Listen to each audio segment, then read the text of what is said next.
총리님을 큰 박수로 모시겠습니다.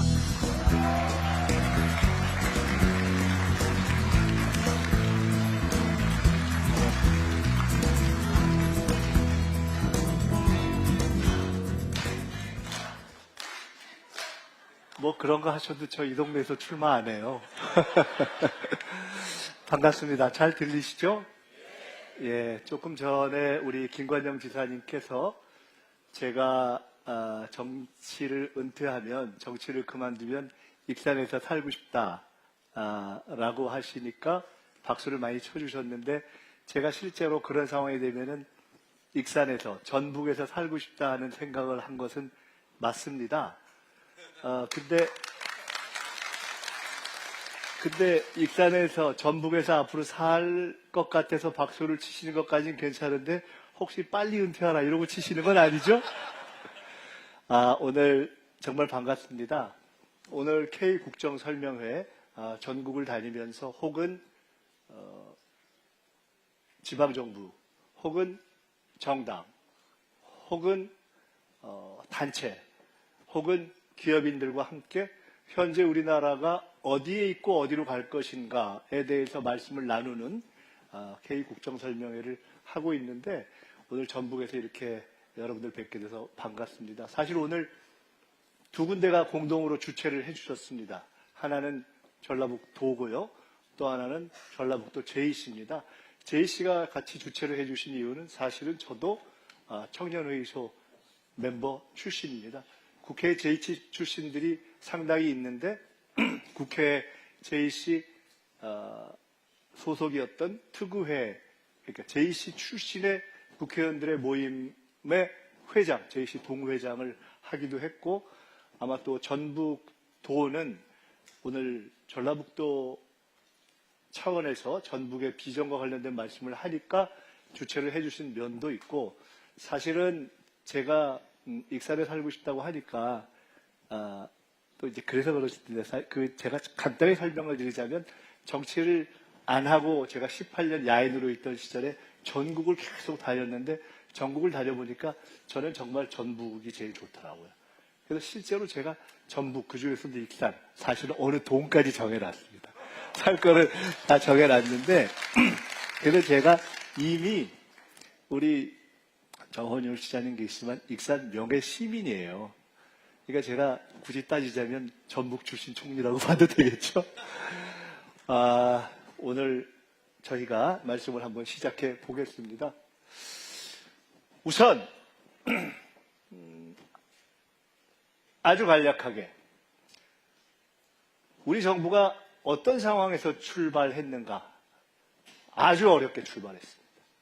거의 나라가 망할 것 같은 상황에서 출발했습니다. 경제는 바닥, 정치도 멈춰버리고 거의 계엄으로 바닥에 내 동댕이 친 상황에서 대선을 치르고 이 정부가 출범을 했습니다. 아마 여기 계신 대부분들의 걱정과 비원과 지지와 응원에 힘입어서 이재명 대통령께서 국민주권정부를 출범할 수 있었죠. 경제가 엉망이었습니다. 6개월 달렸습니다. 6개월 달린 결과를 아주 간략히 결론만 말씀드리면, 그래도 반등시켰습니다. 희망의 씨앗을 조금 찾기 시작했습니다. 근데 여전히 어렵습니다. 그래서 더 달려가야 되고 더 도와주셔야 합니다. 한번 지표로 보겠습니다. 우리가 경제가 얼마나 성장하느냐, 옛날에 한국 경제가 막 10%, 20% 막 이렇게 막 달려가던 때가 있었습니다. 지금은 우리가 몸집이 커지고 비교적 성장해서 다른 선진국들이 그러듯이 그렇게는 안 됩니다. 그래서 잠재 성장률, 우리 체격에 어느 정도 뛸 수 있는가, 그거를 잠재 성장률이라고 하는데, 대한민국의 키와 체중과 체격을 놓고 볼 때 대략 한 1.8에서 2 정도 달려갈 수 있다고 하는데, 실제로 우리는 마이너스로 갔었습니다. 언제? 윤석열 시절에. 바닥으로 가버렸습니다. 언제 다시 그것이 마이너스에 살아났냐? 윤석열 탄핵되니까. 놀랍죠. 경제라는 게 심리의 효과도 있어서 그때부터 올라가기 시작해서 이제는 0%를 넘어서 어느 정도까지 왔습니다. 어디까지 왔느냐? 원래 뛸 수 있는 정도의 체력. 지금 대략 1.8로 전문가들이 보는데, 그 1.8까지 6개월 만에 바닥에서 지하를 뚫고 6개월 만에 새 정부에서 6개월 만에 올려냈습니다.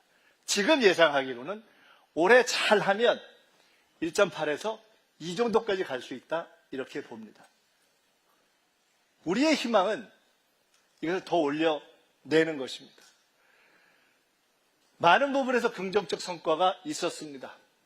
내가 앞으로 돈 좀 더 쓸까? 남들이 더 쓸까? 이런 등등 대여섯 가지의 지표를 종합한다고 하는 소비 심리가 100을 넘어서 쭉 몇 달째 이렇게 최초로 상승의 지속을 보이고 있습니다. 코스피 추이는 바로 최근까지의 추이입니다. 기억하십니까? 윤석열 정부 시절에 2000대 중반에서 왔다 갔다 했습니다. 지난 대선에 이재명 대통령께서 후보로서 앞으로 코스피가 중장기적으로는 5천까지도 내다볼 수 있다. 근데 그때 우리가 이런 얘기를 했습니다. 내부적으로. 실제로는 이 정부 임기 마지막 중 3, 4년 후에 3천 뚫고 4천대까지 가면 사실 우리는 정말 대성공하는 것일 수 있다. 그리고 그때 언론이나 야당은 이런 비판이 있었습니다. 택도 안 되는 소리 무슨 5천은 무슨 소리냐. 지금 어디까지 갔죠? 4,800대까지 가버렸습니다. 여전히 쉽지 않습니다. 환율도, 수도권 부동산도, 청년 실업 문제도 어려운 문제들이 있지만 분명한 것은 한국 경제가 앞날이 보이지 않던 절망 상태로부터 지난 6개월간에 분명하게 잘하면 어쩌면 살아날 수 있겠네 하는 희망이 보이도록 반전시킨 것. 그건 맞지 않습니까? 그런 것을 지난 6개월 동안 해냈습니다. 반드시 우리가 한번 확인해야 될 것이 있습니다. 새 정부가 출범하고 나서 국민 모두가 제일 걱정했던 것이 있죠. 야당은 이런 얘기도 했습니다.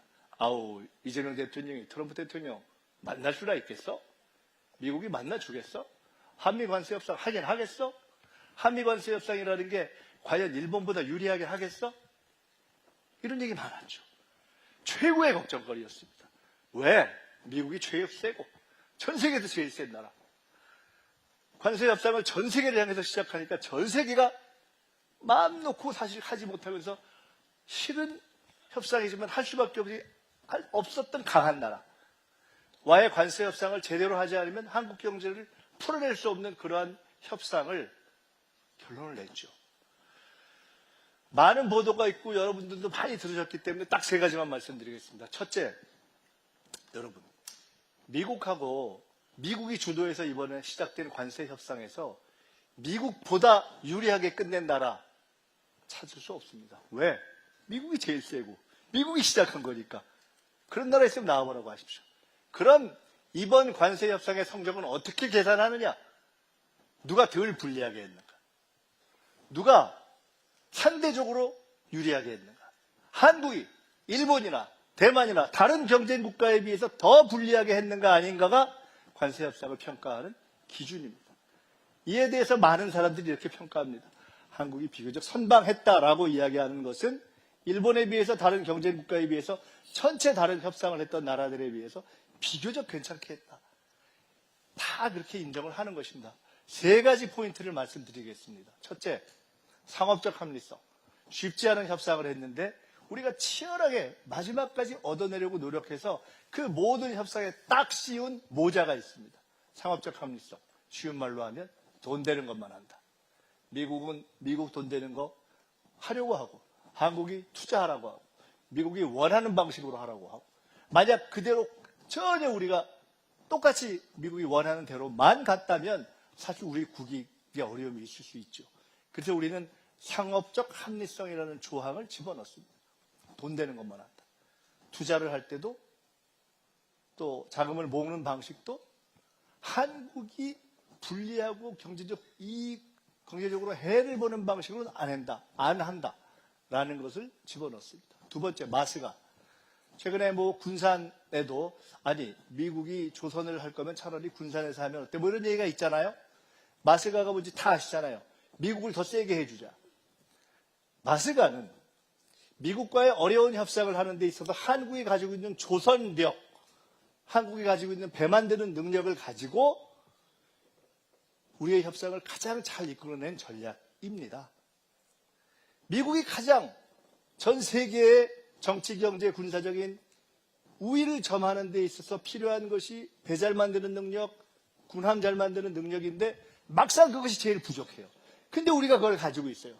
이순신 장군 거북선 만들 때부터 가지고 있는 능력이 쭉 이어져서 그걸 가지고 우리가 이번 협상 전체를 보면서 덜 불리하게 끌어가는데 딱 협상의 지렛대로 쓴 그 전략이 성공한 겁니다.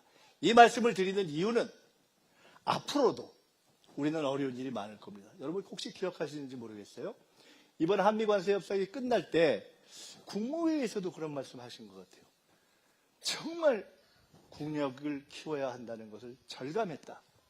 그 말은 다시 이야기하면 강한 나라하고 협상을 해보니까 야 정말 속이 끓을 때가 많다. 그 얘기를 점잖게 표현한 거죠. 각국 도생, 전 세계가 경제전쟁을 하는 시대가 펼쳐졌습니다. 앞으로도 어려운 일이 많을 것입니다. 이번에는 우리의 조선 능력을 가지고 비교적 여러 가지 상황을 협상으로 풀어내는데 성공했습니다. 앞으로 어떻게 해야 됩니까? 이번에 조선이 그랬듯이 앞으로 그건 한 가지가 아니라 우리만이 가지고 있는 경쟁력, 우리만이 가지고 있는 무기, 그런 것들을 만들어서 AI든 바이오든 만들어서 다른 나라라고 할 때 딱 이것만큼은 함부로 우리가 밀리지 않겠다 할 수 있는 바로 그런 협상력을 만들어야 한다는 교훈을 얻은 거죠. 또 하나 있습니다. 버티기. 김정관 산업부 장관을 보고 트럼프 대통령이 이렇게 얘기했습니다. 터프 니고시에이터. 만만치 않은 협상가다 이렇게 얘기했습니다. 근데 김정관 장관, 김용범 정책실장 이런 분들이 정말 잔뼈가 굵은 관료들인데 이분들이 정말 이번에 혁혁한 공을 세웠습니다. 잘했습니다. 근데 이분들이 공통적으로 이야기하는 게 있습니다. 대통령이 처음에 내렸던 지침이 없었다면 절대 버틸 수 없었다. 제가 그 말씀을 함께 들었거든요.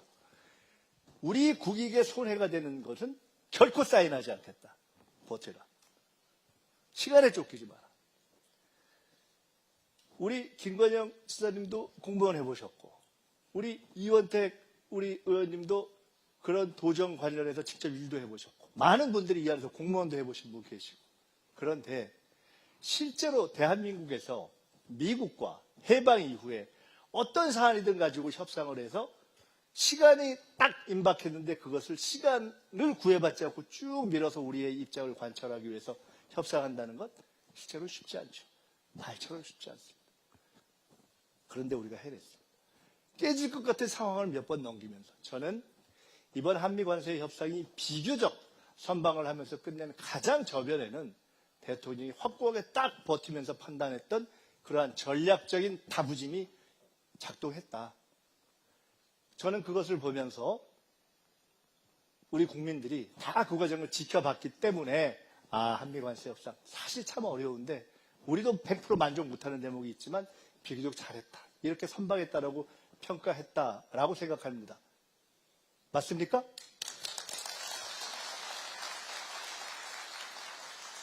수많은 외교가 있었습니다.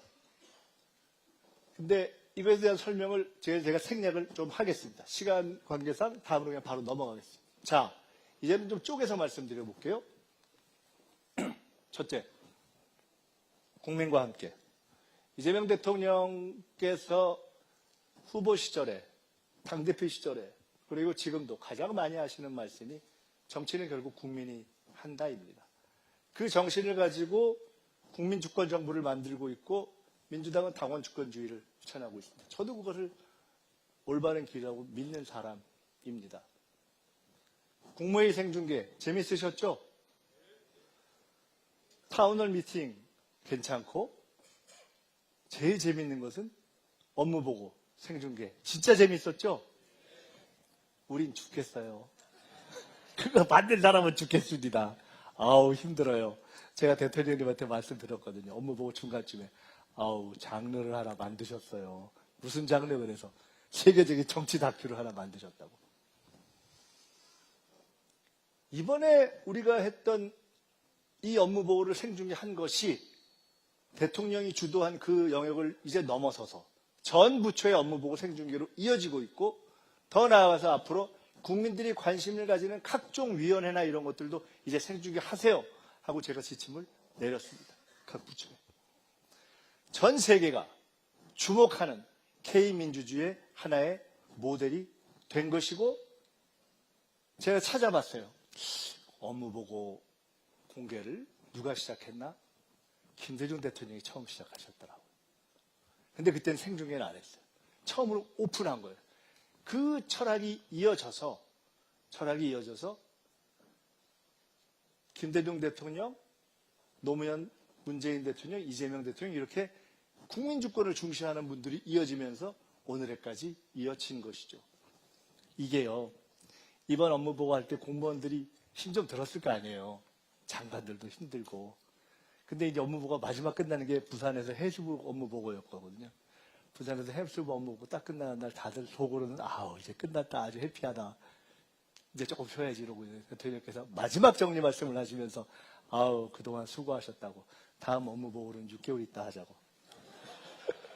아니 내년에 하는 게 아니고 6개월 있다. 야 이거 정말. 저는 사실 이번 업무 보고가 아니라 다음 해 2026년, 2027년, 2028년, 2029년의 업무 보고를 기대합니다. 성남과 경기도에서 발전과 기적을 만들어냈듯이 첫 업무 보고는 국민들에게 보여주고 우리를 내어드리고 검증받는 것으로 시작했지만 2년차, 3년차, 4년차는 점점 압박 검증이 심해질 것이고 책임감의 강도도 높아질 것이고, 그러면서 대한민국의 행정은 훨씬 더 높은 수준으로 갈 것이고, 이재명 국민주권정부 5년 동안 여러분이 만들어주신 이재명 국민주권정부는 한차원 높은 행정으로 도약할 것이기 때문에 더 많이 보시고 댓글도 더 많이 보내주시고, 그리고 대통령께서 업무 보고할 때 이렇게 가끔 받아가지고 대신 물어보기도 하시잖아요. 이거 보고 다 하시는 거거든요. 앞으로도 계속 이렇게 해서 K민주주의를 발전시켜 가겠다. 우리가 올바른 방향을 가고 있는 거 맞죠? 언젠가 김대중 대통령께 은퇴하신 후에 제가 한번 여쭤본 적이 있습니다. 아니, 외교를 잘하는 게 뭔가요? 이렇게 말씀하시더라고요. 다 잘 지내는 거다. 미국과도 잘 지내고, 일본과도 잘 지내고, 중국과도 잘 지내고, 러시아와도 잘 지내고, 북한과도 잘 지내고. 결론적으로 우리는 상당히 어려운 상황에서 그걸 만들어냈습니다. 지난 6개월 동안에. 우리의 자존심과 원칙을 지키면서도 상대의 환심을 지혜롭게 사면서도 서로 이해관계가 다른 그런 국가들을 균형을 적절히 잡는 방향으로, 북한과만 아직 냉각관계에 있지만 미국, 중국, 일본 가장 가까운 나라들과 관계를 만들어 낸 거죠. 얼마 전에 새해 들어서 첫 국무회의를 하고 점심 식사를 청와대로 이제 옮긴 뒤에 청와대 옆에 총리 공간이 있고 그 옆에 삼청동 수제비집이라는 데가 있어요. 그래서 수제비 먹고 우리 총리 공간 가서 커피를 이렇게 한 적이 있습니다. 기자들이 몇 명 있었어요. 그때 대통령께서 이렇게 말씀하시더라고요. 기자들이 아우 도대체 금관 뭐 아이디어라든가 아니면은 그 시진핑 주석 뭐 샤오미 셀카라든가 이런 거는 이거 어떻게 다 만들어내세요? 그러니까 그랬더니 아, 나 잠 못 자고 그거 지어서 아이디어 짜느라고 잠을 못 잔다고. 국익을 이루어내기 위한 치열한 노력을 하는 거죠. 어떤 분들이 이렇게 이야기해요. 이런 장면을 만들어내기가 어렵지 않습니까? 최근에 무슨 탄국가에 갔던 우리나라 기업인이 하나 있는데 저한테 직접 얘기해 준 겁니다. 그분이 갈 때 이게 우리나라에 6개 있는 금관 중에 6번째 가장 좀 화려한 금관의 모델을 선물한 거거든요. 이것과 비슷한 걸 들고 갔대요. 그 나라에서 건설 휴주할 게 있었어요. 원래 자기 차례 아니야. 딴 나라 받기로 돼 있었어. 갔는데 그 나라 대통령이 약간 센 사람이에요. 근데 이걸 딱 들었는데 그 대통령 정상에 첫 마디가 뭐였는지 아십니까? 아, 이게 혹시 트럼프 대통령이 받았던 그거냐고. 그리고 수주가 바뀌었다는 거 아닙니까? 이런 모습에서 중요한 것은 당당하게인데요. 제가 여기서 우리 정치하시는 분들도 많이 계시니까 한 가지 말씀드리겠습니다. 많은 분들이 최근에 국정 지지도, 대통령 지지도 중에 이렇게 보면 제일 잘한다의 이유가 외교인 경우가 많습니다. 그래서 사람들이 묻습니다. 아니, 이재명 대통령이 외교 전문가였어? 아니잖아. 유학파였어? 아니잖아. 외국 가서 오래 살았어? 아니잖아. 기대를 안 했는데. 근데 외교를 잘하거든요. 근데 외교를 잘한다는 것은 달리 이야기하면 이 치열한 국제 경쟁의 시대에 가장 중요한 것, 국가가 살기 위해서 가장 중요한 틀을 정하는 문제에서 잘하고 있다는 거거든요. 저는 이렇게 하신 씨앗이 이때 만들어졌구나 하는 그런 기억이 있습니다. 당대표 시절에 보통 미국이나 중국이나 일본이나 이런 큰 나라 몇몇 정도를 우연한 기회에 만나는 것이 아니라 우리나라에 와 있는 외교사저들을 거의 매주 간격으로 쭉 당대표가 만나 나가는 것을 저는 본 적이 있습니다. 그래서 저 그때 생각했습니다. 준비하시는구나. 그러한 치열한 국정의 준비가 있어서 우리는 이제 비교적 당당하게 국제사회에 복귀할 수가 있었습니다. 이제는 해외에 나가서 우리의 위상, 정치적 위상이 과거 같지 않습니다. 앞으로 이렇게 계속 당당하게 해야 되겠죠? 투명하게 경제를 해왔습니다. 한미반세 협상을 할 때 대통령과 정부 관계자들이 대기업의 오너들을 개인 1대1로 또는 여러 정말 많이 만났어. 정말 많이. 듣고 심지어 관세협상 전략을 어떻게 같이 의논했습니다. 근데 제가 보면서 이런 생각했습니다. 과거였다면, 독재자 시절이었다면, 저런 만남이라면, 이 사람들이 만나서 뭔 짓을 할까? 뒤에서 뭔 소리를 할까? 지금 이재명 정부가 대통령이 CEO, 기업 CEO들을 만나서 얘기할 때 그런 의문이 있습니까? 의심이 있습니까? 전혀 없잖아요. 언젠가 대통령님과 이런 말씀을 나눠본 적이 있어요. 떳떳하니까, 구릴 게 없으니까, 당당하니까. 어떤 나라가 선진국이 되느냐 아니냐의 가장 중요한 척도 하나는 정부와 기업의 관계의 모습입니다. 이재명 정부는 정부와 기업이 투명하고 당당하게 이야기하면서 서로 할 얘기하고 아닌 건 아니라고 하고 그렇게 상생의 관계를 만들어내는 그러한 관계를 만들어냈다.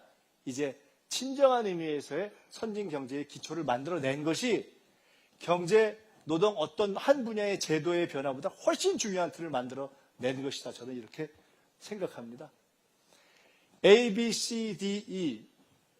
여기 우리 김성주 우리 이사장님도 와 계신데 제가 정책위 의장을 할 때 정책위 부의장을 하셨고 지난 제가 민주당의 수석 최고위원으로 있을 때 집권플랜 본부장이라는 것을 할 때 A, B, C, D라는 것을 처음에 그 틀을 만들어서 제기했던 적이 있습니다. A, AI, B, 바이오, C, 컨텐츠 앤 컬처, 문화와 컨텐츠, D, 디펜스, 방위산업, E, 에너지. 우리는 이것이 미래로 가는 전략산업이라고 보고 이것을 살려내기 위한 집중적인 투자를 했습니다. 방향을 잡았고 예산에 넣었고 이것을 할 수 있는 인프라의 기초를 시작을 했고 그리고 이것을 해낼 수 있는 사람들을 지원하기 위한 기본 틀들을 다 정리하기 시작했습니다. 그래서 AI에 최초로 우리 AI 수석 그리고 장관의 AI 최고 전문가들 민간인들을 모셔왔고 AI에 10조 이상의 예산을 우리가 집어넣기로 했고 GPU 26만 장 이상을 확보했고 그리고 정말 세계 각국의 강국들과 경쟁해낼 수 있는 다양한 한편 데이터 센터, 여기는 피지컬 AI 실증 이런 틀을 만들어냈고 비바이오, 신약, 농생명 등등에 대한 투자를 하고 있고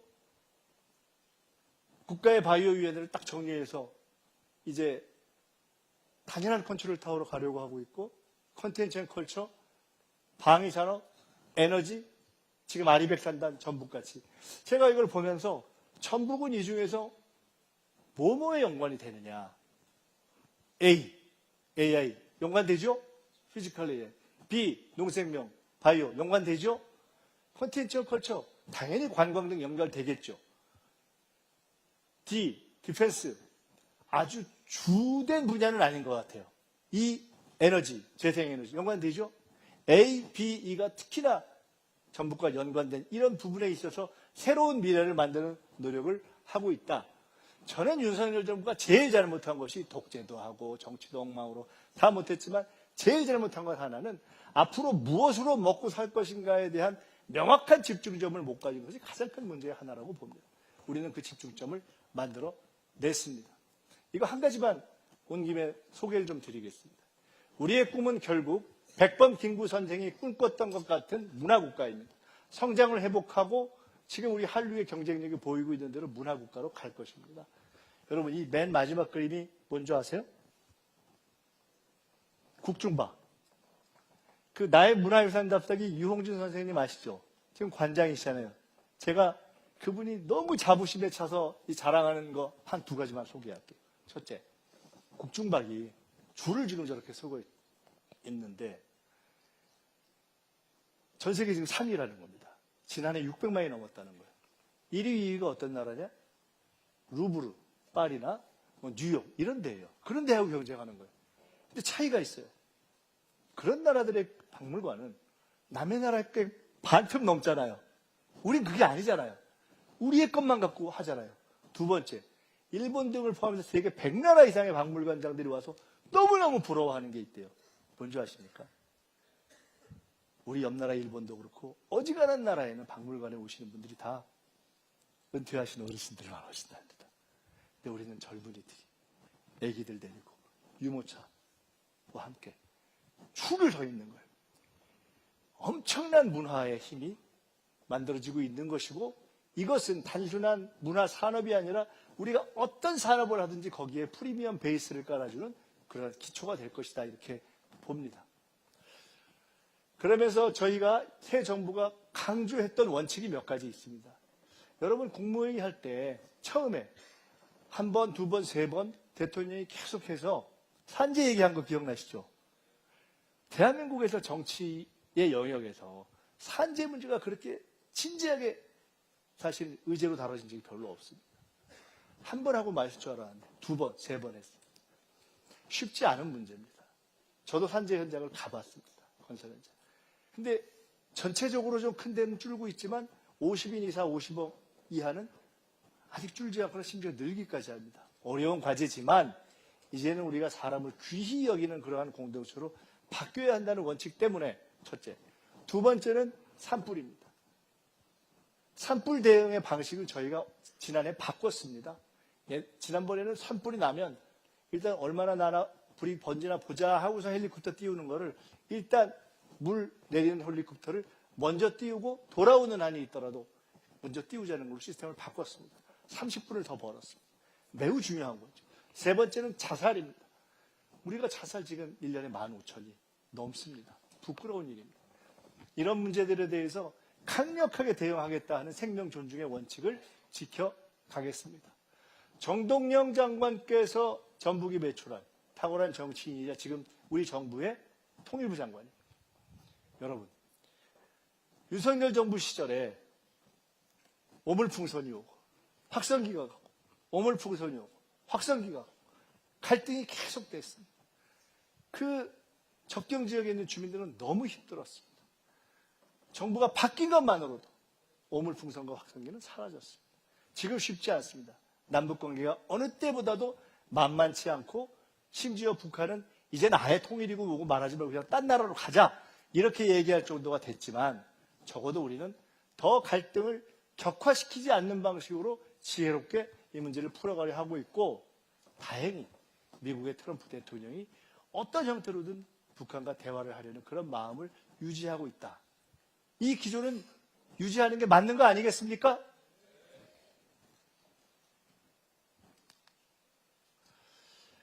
지금까지 대략 좀 긍정적인 얘기 드렸습니다.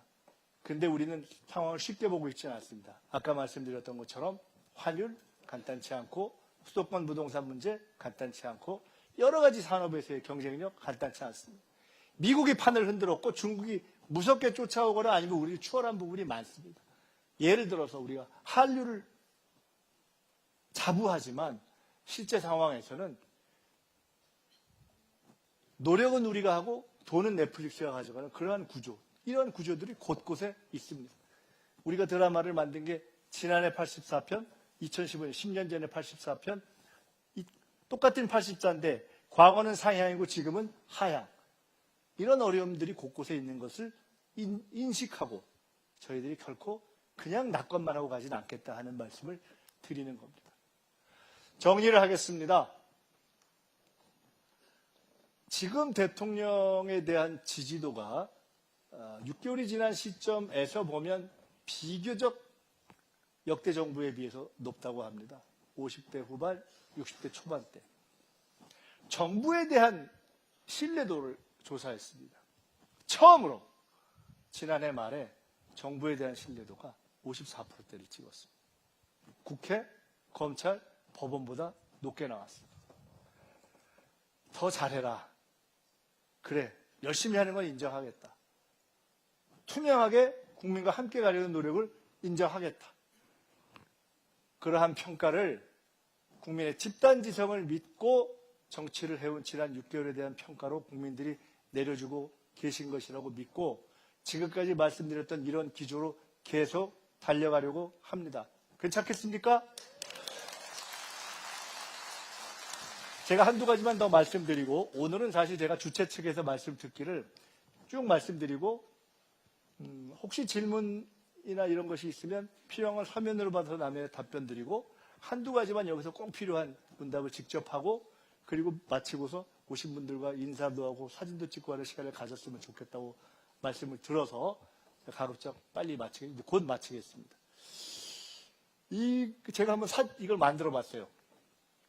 이 정부의 장관들을 제가 한번 이렇게 그룹핑을 해본 겁니다. 제일 왼쪽에 있는 분들, 전북에서 잘 아시는 분들. 그러고 보니까 전북에서 지금 장관이 몇 분 나온 거예요?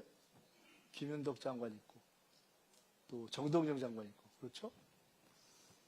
아니, 그러고 보니까 한병도 원내대표까지 배출하셨네요. 제가 살 익산.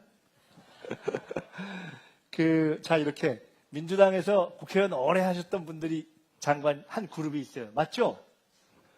두 번째는 어떤 분들이냐? 우리 과기부 장관, 산자부 장관, 중소기업부 장관 이런 분들은 네이버, LG 이런 때 쟁쟁한 기업에서 쟁쟁하던 분들이에요. 경제를 아는 분들. 대통령이 삼고초려해서 모셔온 거예요. 경제가 정말 중요하다고 생각한 거예요. 세 번째, 관료를 오래 했던 분들. 외교부 장관, 재경부 장관, 그리고 코로나 때 정말 여러분이 그 신뢰를 주셨던 정은경 장관. 세 번째 그룹이에요. 간단하죠. 훌륭한 관료, 훌륭한 경제인, 훌륭한 정치인. 네 번째가 있어요. 아주 흥미로워요. 송미령 장관 아시죠? 시작처장, 권오을 장관 어떤 분들이죠? 보수 정치에 있었거나 지난 정부에 있던 분들. 이분들이 몇 분 이렇게 있어서 한 축을 형성하고 있는 것입니다. 이 정부가 처음 시작할 때부터 지난 대선 때 이재명 대통령께서 민주당의 대표이자 후보로서 우리는 개혁의 원칙을 지키면서도 중도화 보수까지 끌어안겠다라고 선언했던 그 기조가 연장되면서 새 정부가 출발할 때부터 원팀을 이렇게 짠 겁니다. 그리고 이렇게 짠 틀을 유지해서 가급적 지난해 또는 올해 초까지 빨리 내란을 종결시키고 정말 국민들이 원하고 있는 민생과 경제를 살리고 국민을 통합시키는 쪽으로 달려가고 싶다는 이야기를 신년사에서 하신 겁니다. 이런 통합의 기조를 더 지속하고 확대해 갈 것인데 이러한 기조를 유지하는 게 맞지 않겠습니까? 그렇게 해 가겠습니다. 전북경제가 대전환의 시기를 맞았습니다. 대한민국이 그렇듯이 전북경제의 대전환이 시작됐습니다. 아까 A, B, C, D, E에서 말씀드린 것처럼 이번에 미국에서 있었던 CES, 세계 최고의 첨단 박람회에서 최고 인기가 로봇이었다는 거 아닙니까? 이제 로봇이 이제 최고의 경쟁을 갖고 이제 붙는 정말 최고의 격전지가 된 거 아닙니까? 피지컬 AI, 달리 이야기하면 누가 더 근사한 로봇을 만들어내는 아이디어를 내고 실증해 볼 것인가? 그거에 대해서 지금 얼마요? 5천억? 6천억? 7천억? 1조요? 1조가 책정된 거 아닙니까? 전북이 한번 해보라는 거 아닙니까? 해낼 수 있으시죠? 새만큼은 설명드릴 필요 없고, 그리고 그린바이오 농경. 이 부분에 있어서 전북이 오랫동안 고민했던 이런 과제를 잘 해내면 이재명 정부는 틀을 바꾸려고 합니다. 지금까지의 발전 방식과 달리 가려고 합니다. 수도권 중심으로만 가려고 했던 그런 성장을 이제는 한계에 달했다고 보고 진짜 지방 주도 성장으로 바꾸려고 합니다. 5급 삼특이 그렇고 광역 통합이 그렇고 서울에서부터 멀수록 수도권에서부터 멀수록 혜택을 주자는 것이 그렇고 그렇습니다. 전북에는 새로운 기회가 있습니다. 여러분, 저도 눈치가 있는 사람이잖아요. 제가 왜 정치를 마치고 전북에서 살려고 하겠어요. 저는 전북에 확실한 미래가 있다고 봅니다. 이제 이러한 국가 대전환의 시기에 5국 3특의 한 축으로서 이제 전북이 아까 말씀드렸던 그러한 국가 대전환의 길들을 지금까지처럼 더 응원해 주시고 그리고 전북 고유의 독자적인 발전의 전략을 잘 만들어서 실행해가는 과제가 여기 앞에 계신 우리 도지사님, 국회의원님들 그리고 여기 모든 참여해 주신 분들과 함께 그 어깨에 걸려 있는 것이다. 저희 이렇게 믿습니다. 오늘은 저희 정부가 이렇게 달려왔습니다. 앞으로도 이렇게 달려갈 것입니다. 계속 응원해 주십시오. 잘못할 때 질책해 주십시오. 그러나 질책보다는 애정을 가지고 함께 잘할 수 있도록 도와주십시오 하는 그런 말씀을 드리려고 왔습니다. 지난 업무보고 때 대통령께서 그래 새만금 우리 얼마나 했었냐. 근데 이제 그냥 막연한 것이 아니라 좀 구체적이고 책임 있게 최종 그림을 다시 정리해서 결론을 좀 내보자 이렇게 한 것 아닙니까? 제가 정부의 새만금 위원장이기도 합니다. 여기 계신 분들과 함께 새로운 그림을 정리해내야 하는 공동의 책임을 무겁게 안고 있습니다. 함께 해내겠습니다. 여러분 일단 오늘 전북을 찾아서 여러분께 설명드린 K국정설명회 1차 설명 여기까지 마치겠습니다. 감사합니다. 네, 김윤석 총리님께 다시 한번 큰 박수 부탁드리도록 하겠습니다. 네, 감사 말씀 드리고 그럼 지금부터 총리님을 모시고 질의응답 시간을 진행하도록 하겠습니다. 시간 관계상 약 10분 정도 운영할 예정이고요. 손을 들어주시면 저희가 선택에 의해서 마이크를 전달해 드릴 거고요. 귀한 시간인 만큼 효율적인 진행을 위해서 자기소개와 요점만 간략하게 해주시면 되겠습니다. 네. 이 진행은 제가 그냥 바로 하는 것이 네. 좋을 것 같습니다. 이게 끝나고 또 뭐 이렇게 뵙고 또 사진도 찍고 하는 게 생각보다 시간이 많이 걸리더라고요. 30분 이상. 그래서 아까 말씀드렸던 것처럼 죄송하지만 한 너댓 분 정도로 하겠습니다. 한번 질문하실 분 손 한번 들어줘 보시겠어요? 이제 더 들면 안 됩니다. 한번 제가 보려고요. 한, 둘, 셋, 넷, 다섯, 여섯, 일곱, 여덟, 아홉. 인데 9분을 다 하려면 진짜 1분씩 질문하고 끝날 것 같은데. 자, 지금까지 손 드신 분들만 한 1분 안 넘게 딱 말씀을 간단하게 해주시고 제가 종합해서 답변을 드리는 것으로 하면 어떨까요? 그렇게 해도 좋겠죠? 그럼 저쪽부터 간단하게 해주시겠습니까? 누가 손 드셨었는데. 네. 예. 그 마이크 전달 위해서 손 드시면 잠시 좀 일어나 주시. 여기신가요? 네, 안녕하세요. 인사드리겠습니다. 저는 완주청년회소 회장 유충렬이라고 합니다. 만나뵙게서 반갑습니다. 먼저 전북특별자치도 우리 김민석 총리님 방문해 주셔서 진심으로 환영드리고 또한 저는 질의가 아닌 총리님의 그 견해를 좀 듣고 싶어서 이 자리에 섰습니다.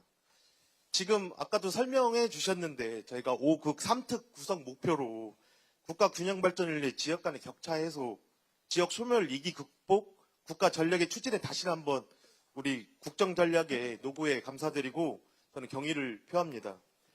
저희 또한 전북특별자치도도 지금 행정통합이 지역마다 그 지역 주민들이 반발이 많이 있습니다. 총리님이 주셨던 그 핵심 메시지처럼 수도권에 준비하는 지휘부여, 4년간의 최대 20조의 재정 지원, 공공기관 내 이전 우선 배치, 권한 이양, 에타 면제 등 특별법 추진에 말씀해 주신 것처럼 이제 통합이 손의 논쟁이 아닌 기회와 선점의 문제라고 생각합니다. 그래서 저희 전북 특별자치도도 지금 현재 인구 소멸의 위기에 좀 있습니다. 그 행정구를 4개를 통합시로 바꾸고 그 지역 산업 또는 인구 소멸에 맞는 공공기관과 아까 말씀 주셨던 AI 산업, 에너지 산업을 지원 주신다면 저희 또한 전라북도도 크게 발전할 수 있을 거라고 생각하는데 거기에 대한 총리님의 견해를 잠깐 듣고 싶어서 이 자리에 섰습니다. 네, 고맙습니다. 감사합니다. 다음 분으로 넘어가고요.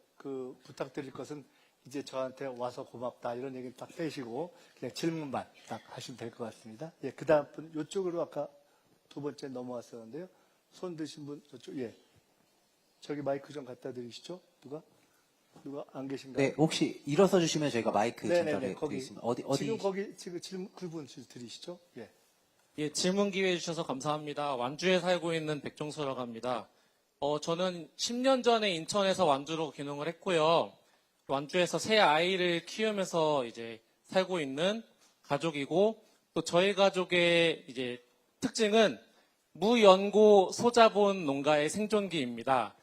지금까지 이재명 정부가 6개월 동안 이 말씀하신 것처럼 이제 무너지는 국가를 살리기 위해서 대외적으로 뭔가 열심히 분자하셨다면은 이제 앞으로는 이제 이런 내실을 좀 이렇게 다질 수 있는 차원에서 좀 질문을 드리고 싶었는데, 아무래도 연구가 없고 애초에 가진 자본이 없다 보니, 물론 이제 그건 네 사정이잖아라고 하면 이제 인정하겠습니다만, 제도와 현실이 분명히 녹록지 않습니다. 저도 어디 가면은 누구 아들이다라고 하면은 바로 딱 통과되는 게 있는데, 실제로 이제 지금 사는 곳에서는 아들, 딸, 사위, 며느리가 아니면 확실히 쉽지 않더라고요.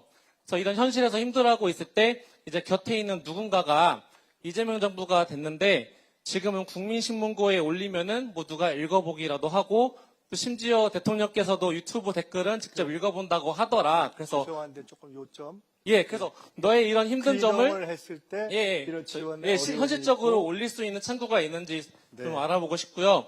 또 마지막으로는 젠플리스를 보다 보면은 이제 가끔씩 이제 비수도권에 대해서 지방이라고 표현을 하시는데, 저는 이 점에 대해서 네, 이 지방을 비수도권이나 다른 용어로 좀 이제 돌려주시면 어떨까? 왜냐하면 지방이라는 뜻이 원래 알았습니다. 네, 네, 그래서 그 정도 해주시면 될 것 같고요. 예, 그 감사합니다. 앞으로 그다음 앞에 분 네, 이쪽으로 좀 전해주시겠어요? 네. 네, 서신동 주민 강성입니다. 오늘 절박한 마음으로 말씀드리려고 왔고요. 전북은 식민지 시대에는 쌀을 바쳤고, 산업화 시대에는 우리 아버지 세대부터 영남으로 수도권으로 인력을 보냈습니다. 그리고 민주화 시대에는 제일 먼저 피를 흘렸고, 그리고 선거 때마다 민주정부의 산실이 됐습니다. 이재명 대통령께서는 이런 전북을 제대로 평가하면서 호남을 다시 살리겠다고 이렇게 얘기하고 계십니다. 그런데 이 호남을 살리겠다고 하는 것에 저는 전북이 제외되어 있다고 생각합니다. 그래서 그 말씀 드리고 싶습니다. 광주 전남의 통합이 바로 눈앞에 와 있습니다. 그리고 대전 충남도 통합합니다. 그리고 총리님께서는 광주 전남에 20조를 지원하겠다고 했습니다. 그런데 특별자치도는 이제 특별 고립도로 될 수밖에 없는 상황이다, 이렇게 생각하고 있습니다. 그렇다면 우리 전북도 살 길을 마련해야 하지 않겠습니까? 그래서 저는 광주 전남을 넘어서 전북까지 하나 되는 통합해야 된다, 이렇게 생각하고 있는데요. 이런 논의를 해서 만약에 호남 대통합으로 갈 수 있다면 우리 총리님께서는 광주 전남과 더불어서 호남이 하나로 될 수 있는 방안을 마련해 주실 수 있겠는지, 그리고 또 한 가지로는 거기까지 하시죠.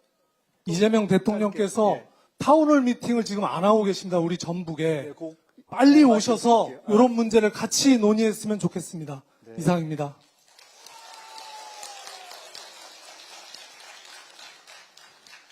네, 잠깐 앞으로 오시죠.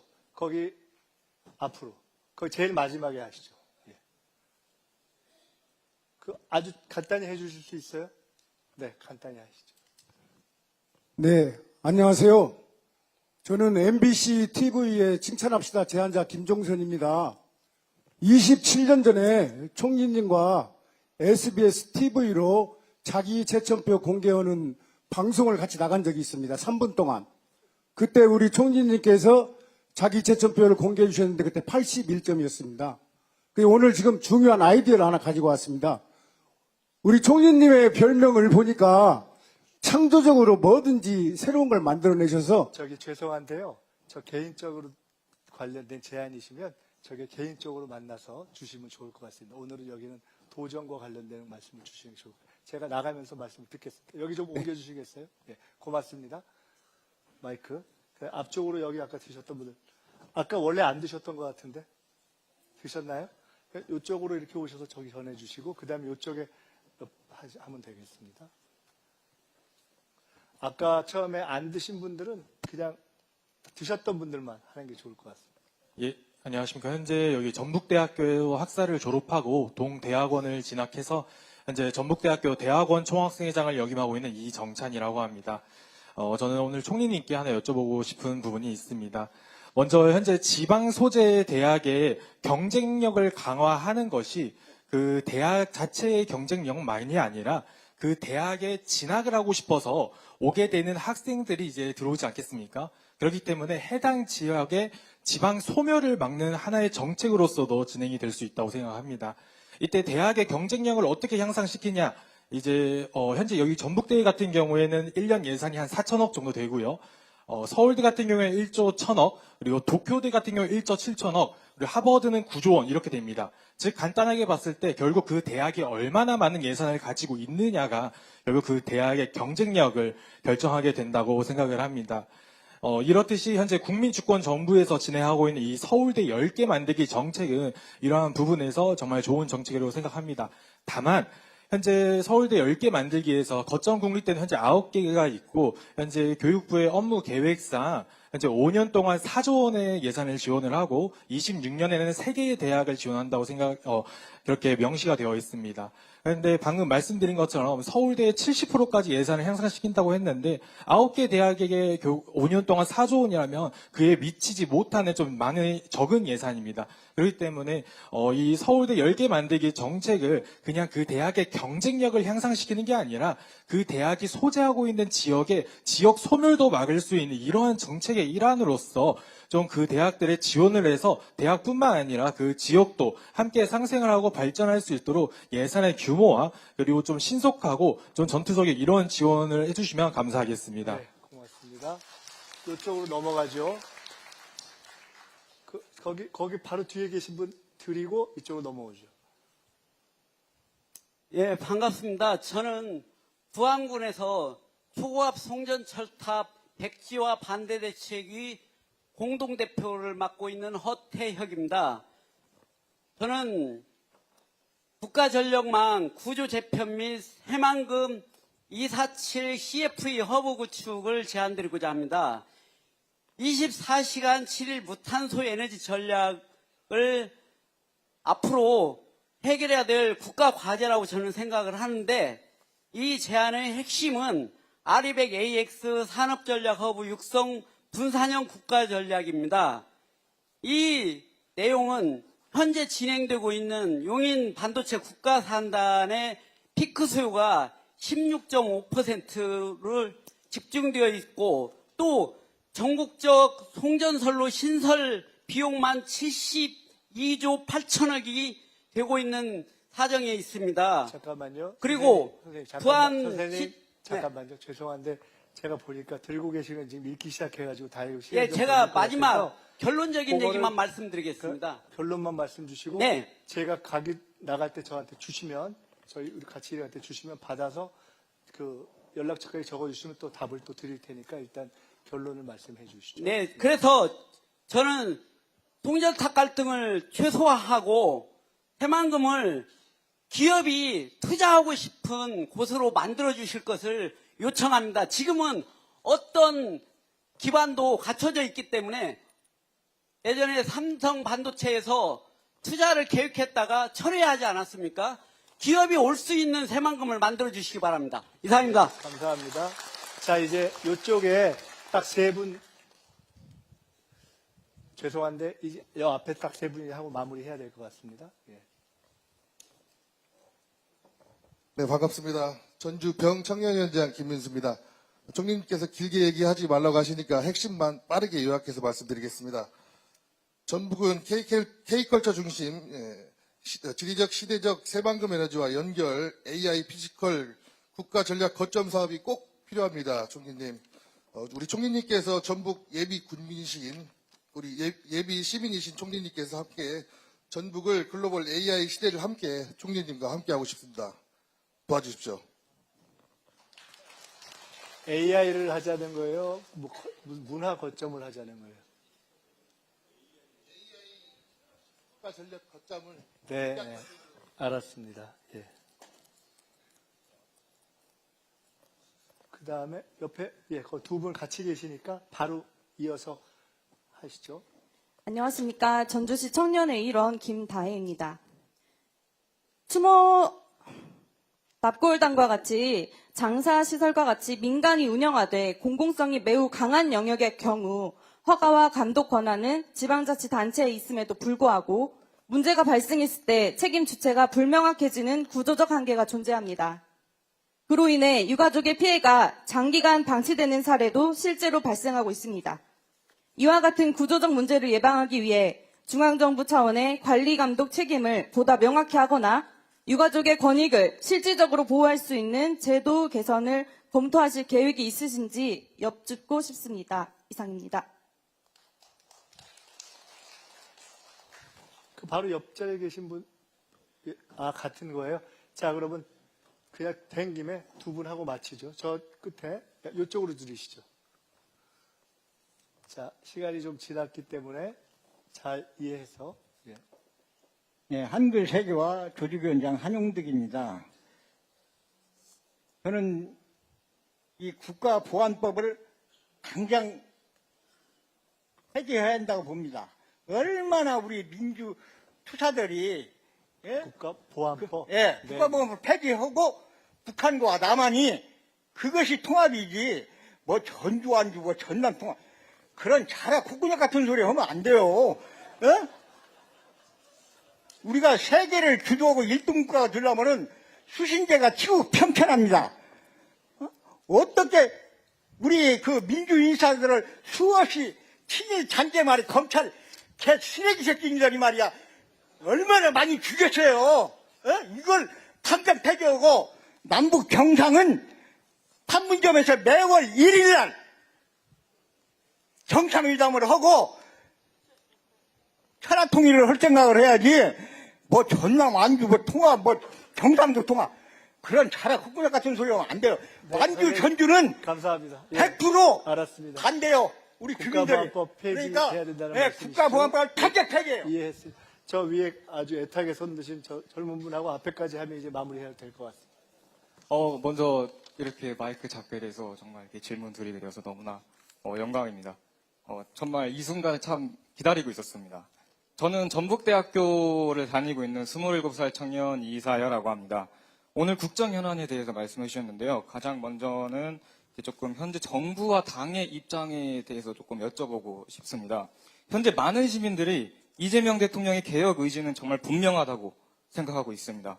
그러나 현실에서는 검찰의 수사권을 두고 이것이 문제가 정리되지 않고 있고 정교 유착 및 또 권력형 의혹의 책임 소재가 흐려지고 있으며 민주당 내부에서는 계파 갈등으로 표류하고 있다고 느끼고 있습니다. 그래서 시민들은 이 문제가 대통령이 아니라 그 개혁을 실행하지 못하는 민주당의 구조와 기득권이라고 말하고 있습니다. 만약에 이재명 대통령께서 개혁을 멈춘다면 그 책임이 민주당에 있다는 점을 정부에서는 분명히 인정하실 수 있는지 여쭤보고 싶고 아니면은 그 실패에 대한 책임까지 대통령이 함께 떠안아야 하는지 여쭤보고 싶습니다. 마지막으로 딱 한 가지만 빠르게 여쭤보겠습니다. 네, 청년의 입장에서요. 이제 최근에 이재명 정부에서 진행을 하셨던 정책 중에 하나인 그 북한의 체제 선전 매체인 노동신문을 국민 혈세로 배포하기 시작한 점이 참 의문이 들었습니다.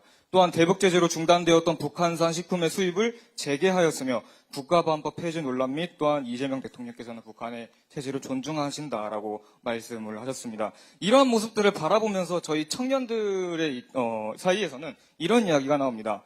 민주당과 이재명 정권이 대한민국 헌법과 국민들보다 북한의 김정은의 눈치를 더 보는 것이 아니냐. 이게 진짜 이적 행위가 아니냐. 이런 이야기들 청년들끼리는 우스갯소리로 하기도 합니다. 만약에 이재명 대통령께서 자유민주주의 헌법 질서를 존중하신다면은 왜 민주당 정부에서만 유독 이런 북한 정권의 유리한 조치들이 연달아 나오는지 한 가지 여쭤보고 싶습니다. 감사합니다. 이제 마지막 이제 하시면 될 것 같습니다. 네, 안녕하십니까. 전북기회공고 교사 이한철입니다. 다름이 아니라 전북 혁신도시에 있는 한국전기안전공사의 고졸 채용 제도의 개선에 대한 건의입니다. 고졸 채용이어서 고등학생들이 응시할 수 있는 전기기능사 자격증만 있으면 시험을 응시할 수 있지만 대졸자까지 지원할 수 있을 뿐만 아니라 대졸자가 응시하는 전기기사 수준의 지필평가를 실시하고 토익의 가점을 요구하고 있어 실질적으로 공업계고등학교 학생들의 합격이 불가능한 현실입니다. 합리적으로 좀 개선되어서 그 공업계고등학교 학생들이 좀 도전할 수 있는 기회를 주시면 감사하겠습니다. 이상입니다. 고맙습니다. 시간이 지났기 때문에 제가 거의 단답형으로 가급적 말씀을 드리겠습니다. 귀농하신 분, 아까 말씀한 부분에 대한 이러저러한 여러 지원의 부족함, 있음에도 불구하고 안타까움, 이런 부분에 대해 충분히 공감하고요.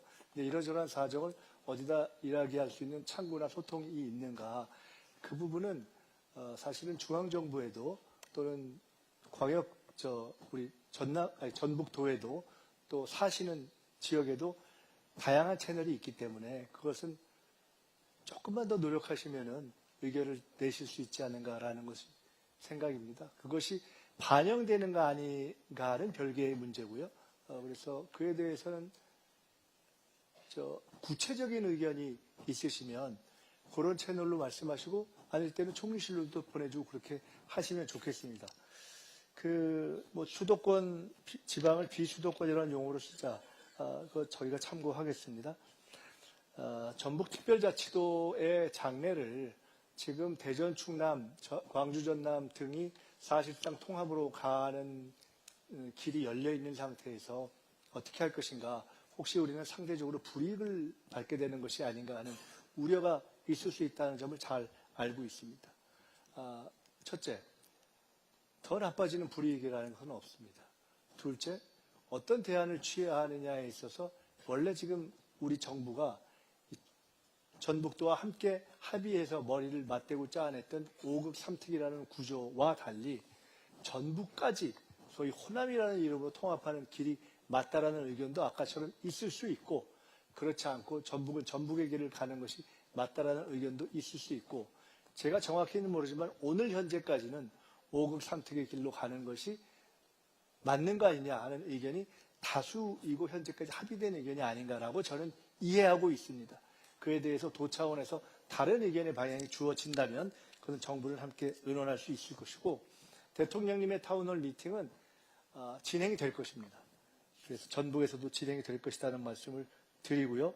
학생 지원과 관련해서 결국은 서울대 10개 만들기의 본질도 대학에 대한 지원, 학생별 지원액이 높은 경우에 그 대학이 발전하는 것이 아니냐. 그런데 그것을 대학으로만 보지 말고 그 지방을 살리는 것을 함께 하는 것이 좋겠다는 의견 주신 것에 대해서 당연히 공감하고, 지금 펼치고 있는 여러 가지 정책들이 그렇게 인구 소멸 지역을 포함한 각 지역의 경쟁력을 살리는 것과 함께 가는 것으로 하되, 우선 각 대학의 경쟁력을 살리는 데 있어서는 이미 정해진 그 각 지역에서의 대표적인 국공립대를 우선 선도적으로 살려나가면서 푸는 방식을 하는 것이 어떻겠는가 하고 생각하고 있다는 말씀을 드리겠습니다. 아까 송전탑과 관련해서 이러이러한 허브를 육성하는 것이 좋겠다고, 그러니까 쭉 이렇게 문서를 들고 진지하게 질문 주셨는데요.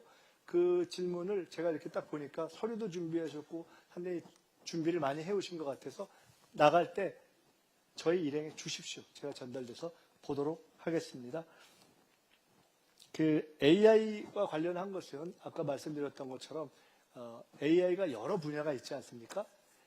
AI 데이터 관련된 부분, 어떤 한 지역이 모든 걸 다 할 수는 없기 때문에 한 지역과 한 기업이 AI를, 서브린 AI를 만드는 거, 데이터 센터가 있는 것, 또 피지컬 AI로 가는 여러 측면이 있어서 그 측면 중에 전북은 현재까지는 여러 가지를 고려해서 피지컬 AI와 관련된 쪽으로 특화하면 어떻겠는가 하고 현재 전북의 리더들과 중앙정부가 함께 논의해 온 것이기 때문에 그런 부분이 결국 장기적으로는 한국이 가장 경쟁력을 가질 수 있는 분야일 것이다. 한국이 가지는 제조력과 AI력을 함께 합친 것으로서 그런 의미에서는 전북이 충분히 거점이 될 수 있을 것이고 그렇게 만들어야 한다 생각합니다. 아까 주거시설과 관련한 제도 건의에 대해서는 꼭 내용에 대해서 차라리 정리한 걸 주십시오. 네, 그렇게 두 분이 같이 오신 것 같은데 그렇게 하고 국가보안법 폐지에 대해서는 취지를 충분히 알겠고 우리 사회에서 역사적으로 많은 논의가 되어 온 것이고 민주당과 민주 세력이 전체적으로는 국가보안법을 혹은 개정 혹은 폐지하는 방향으로 가는 것이 좋겠다는 공감대가 있고 민주당은 이미 그 과거부터 국가보안법을 전면 개정이냐 아니면 전면 폐지냐 아니면 실질적인 개정이냐를 놓고 많은 논의를 해왔고 현재 그런 방향으로 서서 현재까지 와 있다는 말씀을 드리고 다만 현재 존재하는 국가보안법을 가지고 이 정부 하에서 사실상 과거에 그랬듯이 국가보안법을 정치적으로 악용해서 없는 간첩을 만들어내고 무도한 일을 하고 하는 상황은 사실상 존재하지 않는다. 그렇기 때문에 추가적인 폐지 문제에 대해서는 문제 제기가 될 수도 있고 저희들이 국회에서 그건 논의해 갈 문제다 이렇게 생각합니다. 자, 그거 나중에 말씀드릴게요. 그 다음에는 그 개혁과 관련한 정당의 책임에 대해서는 아까 우리 청년께서 말씀을 주셨는데 일단 두 가지 질문 주셨는데 뒷부분에 말씀드리는 것에 대해서는 저는 대부분 동의하기가 어렵습니다. 왜냐하면 노동신문 등을 개방해도 괜찮다라는 것은 이미 그렇게 해도 좋다는 그것이 우리 사회의 건강성에 대한 믿음의 기초에서 예를 들어 온라인이라든가 이런 것 등등으로 개방해도 그만이라는 것이지 그거를 국비로 하자라는 식의 논의는 한 적이 없기 때문에 그렇게 하면 문제가 아니냐라고 말씀하신 것은 그 자체가 잘못된 가설이기 때문에 오히려 그런 틀린 얘기를 안 했으면 좋겠다라고 가서 설득을 해주시는 역할을 해주시면 감사하겠다 이렇게 말씀을 드립니다. 민주 세력의 경험을 돌이켜보면 당과 정은 김대중 정부, 노무현 정부, 문재인 정부, 지금 이재명 정부에 이르기까지 처음부터 끝까지 한 몸으로 완전하게 일치하는 것에서 가야만 국정도 성공시킬 수 있고 개혁을 그 후로도 이어갈 수 있다라는 경험의 기초에 있다. 그래서 이 정부는 그런 의미에서의 당정일치를 해가면서 갈 것이다 이런 말씀을 드립니다. 아까 마지막에 주신 질문과 관련해서는 조금 디테일이 있는 질문 같아서 그 부분은 사실은 처음에 그냥 말씀을 듣는 것 같고는 제가 잘 모르겠습니다. 그러니까 그 부분은 조금 아마 적당한 방식으로 설명으로 주신다 아니면 나갈 때 명함을 하나 주시면 저희가 전화해서 조금 자세히 여쭤보고 답을 드릴 수 있도록 하면 좋겠습니다. 마칠까 합니다. 한 가지만 더 말씀을 드리겠습니다. 우리 정부가 지난 6개월 동안 방향을 전환했습니다. 올해는 어떻게 하느냐? 일단 급한 회복의 기틀을 잡았기 때문에 민생과 경제에 집중하면서 대도약의 방향으로 나아가려고 합니다. 첫째. 두 번째, 이제부터는 그래 방향을 잘 잡았다가 아니라 성과를 명확하게 내야 할 때라고 봅니다. 국민들도 그것을 원하고 있고 저희들도 그렇게 생각하고 있습니다. 그렇게 하겠습니다. 셋째로 정부도 저도 직접 소통을 더 강화하겠습니다. 대통령께서 국무회의를 포함해서 이렇게 우리의 모습을 오픈했지만 더 나아가서 이런 국정설명회도 하고 예를 들어 저도 온라인 이런 문답 등을 좀 기획하고 있습니다. 그런 걸 하겠습니다. 여러분과 직접 소통하는 방식을 강화하겠다. 끝으로 청년들과의 소통을 강화하겠습니다. 제가 총리실의 고유 업무 중에 하나가 주로 부처 간의 업무를 조율하는 건데 청년 문제를 저희가 총괄하고 있기 때문에 청년들과의 직접 소통, 현장 대화 등등을 강화해 가겠다 하는 말씀을 드리겠습니다. 우리가 함께 전북의 미래, 청년의 미래를 만들어 갔으면 좋겠다는 말씀을 드리면서 아쉽지만 질의응답까지 포함해서 여기서 마치고 이제 밑으로 내려가서 좀 편하게 인사도 하고 악수도 하고 사진도 찍고 그렇게 해도 되겠죠? 고맙습니다. 네, 장시간 수고해주신 우리 총리님께 다시 한번 뜨거운 박수.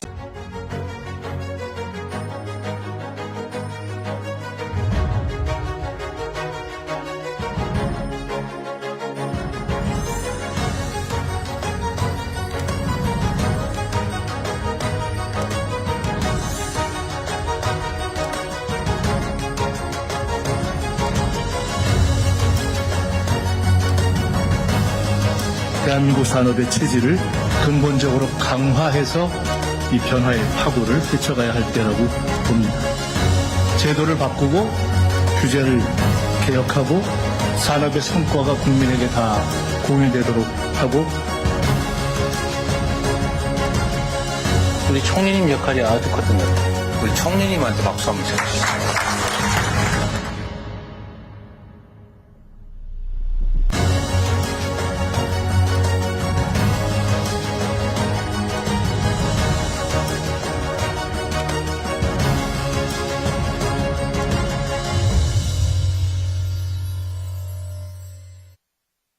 네, 큰 박수 부탁드리겠습니다. 여러분들 많이 기대되시죠? 네, 그러면은 기대되시죠? 그럼 바로 저희 총리님을 모셔보도록 하겠습니다. 김민석 총리님을 큰 박수로 모시겠습니다.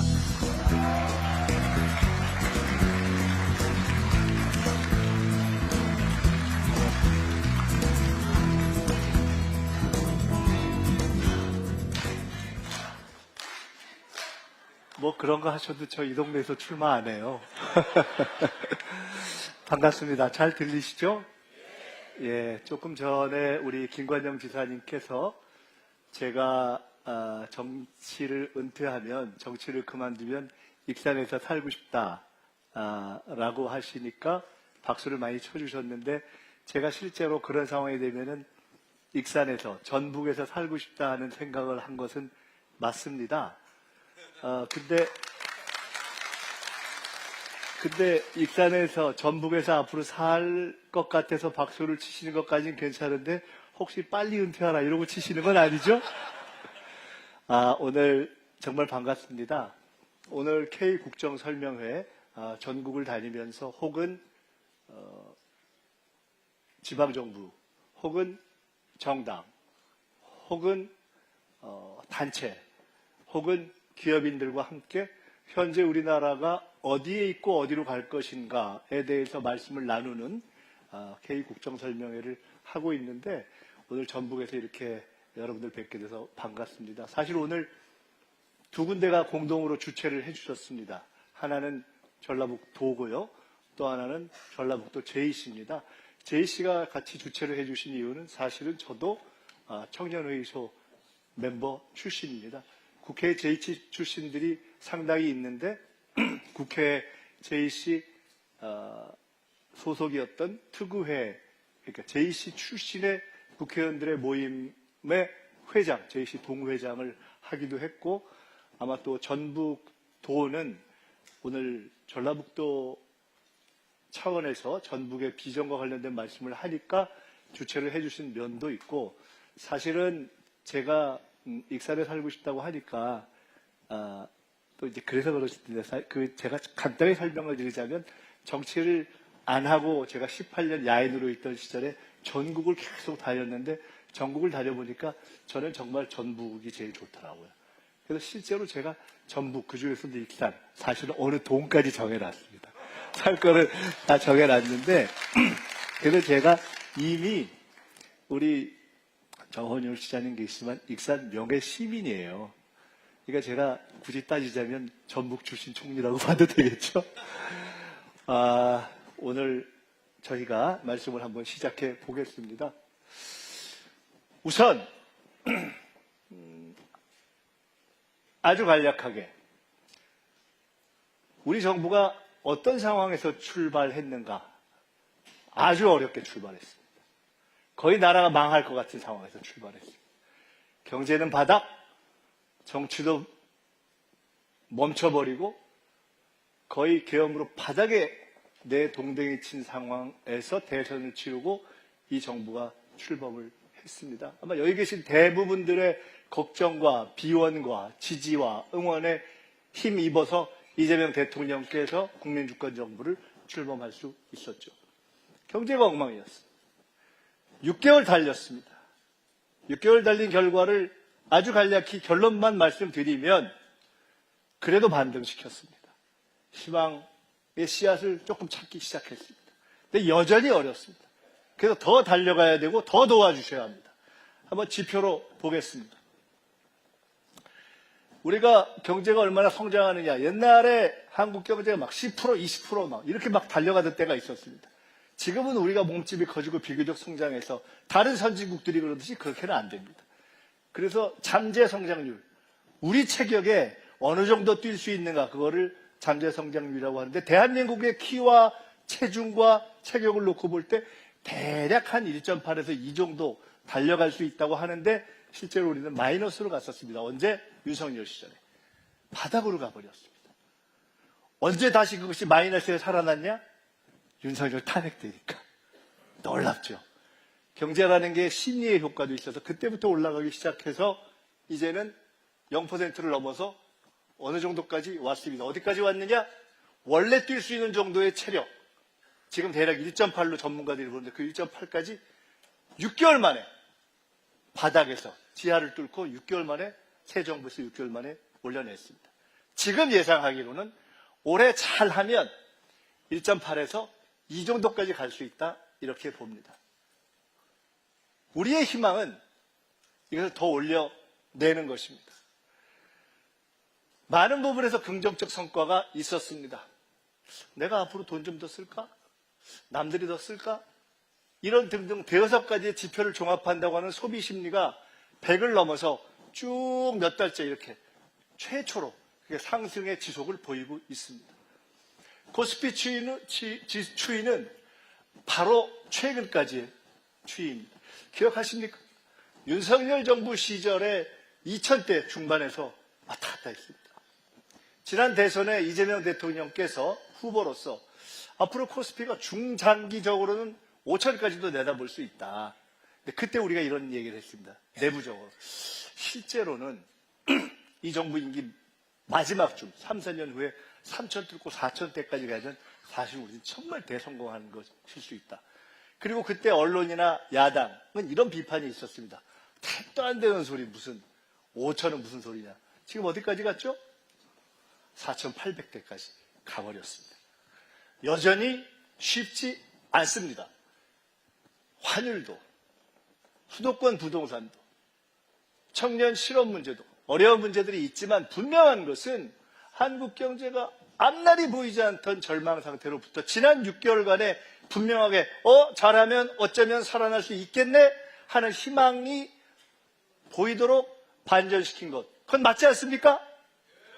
그런 것을 지난 6개월 동안 해냈습니다. 반드시 우리가 한번 확인해야 될 것이 있습니다. 새 정부가 출범하고 나서 국민 모두가 제일 걱정했던 것이 있죠. 야당은 이런 얘기도 했습니다. 아우, 이재명 대통령이 트럼프 대통령 만날 수나 있겠어? 미국이 만나주겠어? 한미관세 협상 하긴 하겠어? 한미관세 협상이라는 게 과연 일본보다 유리하게 하겠어? 이런 얘기 많았죠. 최고의 걱정거리였습니다. 왜? 미국이 제일 세고 전 세계에서 제일 센 나라. 관세 협상을 전 세계를 향해서 시작하니까 전 세계가 마음 놓고 사실 하지 못하면서 싫은 협상이지만 할 수밖에 없었던 강한 나라. 와의 관세 협상을 제대로 하지 않으면 한국 경제를 풀어낼 수 없는 그러한 협상을 결론을 냈죠. 많은 보도가 있고 여러분들도 많이 들으셨기 때문에 딱 3가지만 말씀드리겠습니다. 첫째, 여러분, 미국이 주도해서 이번에 시작된 관세 협상에서 미국보다 유리하게 끝낸 나라 찾을 수 없습니다. 왜? 미국이 제일 세고 미국이 시작한 거니까. 그런 나라 있으면 나와보라고 하십시오. 그럼 이번 관세 협상의 성적은 어떻게 계산하느냐? 누가 덜 불리하게 했는가? 누가 상대적으로 유리하게 했는가? 한국이 일본이나 대만이나 다른 경쟁 국가에 비해서 더 불리하게 했는가 아닌가가 관세 협상을 평가하는 기준입니다. 이에 대해서 많은 사람들이 이렇게 평가합니다. 한국이 비교적 선방했다라고 이야기하는 것은 일본에 비해서 다른 경쟁 국가에 비해서 전체 다른 협상을 했던 나라들에 비해서 비교적 괜찮게 했다. 다 그렇게 인정을 하는 것입니다. 3가지 포인트를 말씀드리겠습니다. 첫째, 상업적 합리성. 쉽지 않은 협상을 했는데 우리가 치열하게 마지막까지 얻어내려고 노력해서 그 모든 협상에 딱 씌운 모자가 있습니다. 상업적 합리성. 쉬운 말로 하면 돈 되는 것만 한다. 미국은 미국 돈 되는 거 하려고 하고 한국이 투자하라고 하고 미국이 원하는 방식으로 하라고 하고 만약 그대로 전혀 우리가 똑같이 미국이 원하는 대로만 갔다면 사실 우리 국익에 어려움이 있을 수 있죠. 그래서 우리는 상업적 합리성이라는 조항을 집어넣습니다. 돈 되는 것만 한다. 투자를 할 때도 또 자금을 모으는 방식도 한국이 불리하고 경제적으로 해를 보는 방식으로는 안 한다라는 것을 집어넣습니다. 두 번째, 마스가. 최근에 뭐 군산에도 아니 미국이 조선을 할 거면 차라리 군산에서 하면 어때? 뭐 이런 얘기가 있잖아요. 마스가가 뭔지 다 아시잖아요. 미국을 더 세게 해주자. 마스가는 미국과의 어려운 협상을 하는 데 있어서 한국이 가지고 있는 조선력, 한국이 가지고 있는 배 만드는 능력을 가지고 우리의 협상을 가장 잘 이끌어낸 전략입니다. 미국이 가장 전 세계의 정치, 경제, 군사적인 우위를 점하는 데 있어서 필요한 것이 배 잘 만드는 능력, 군함 잘 만드는 능력인데 막상 그것이 제일 부족해요. 근데 우리가 그걸 가지고 있어요.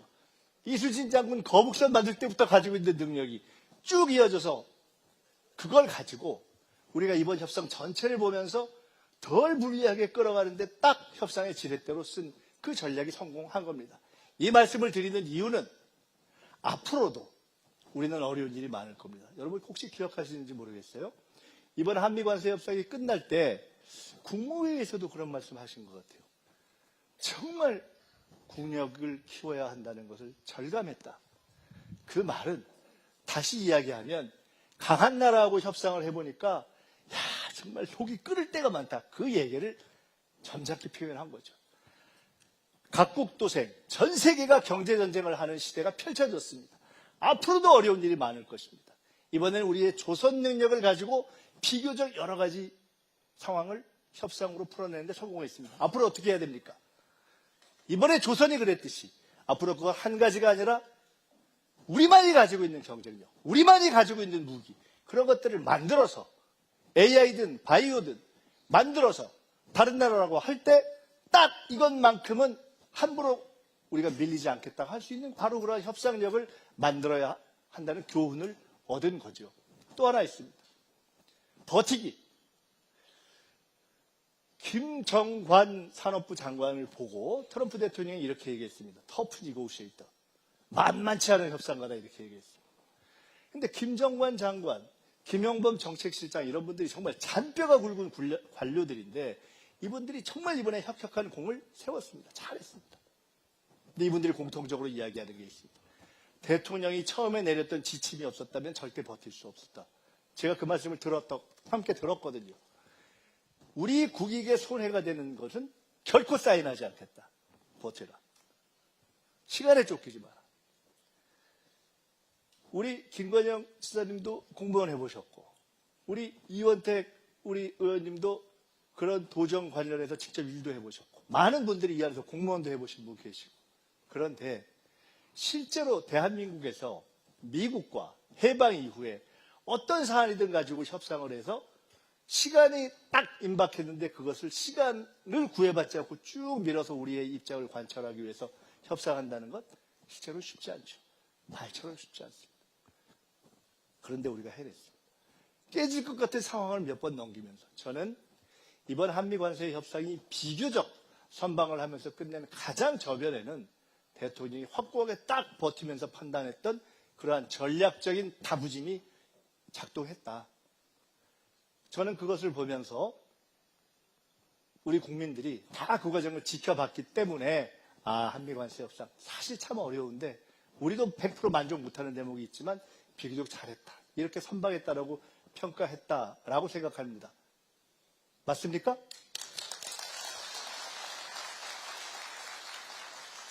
수많은 외교가 있었습니다.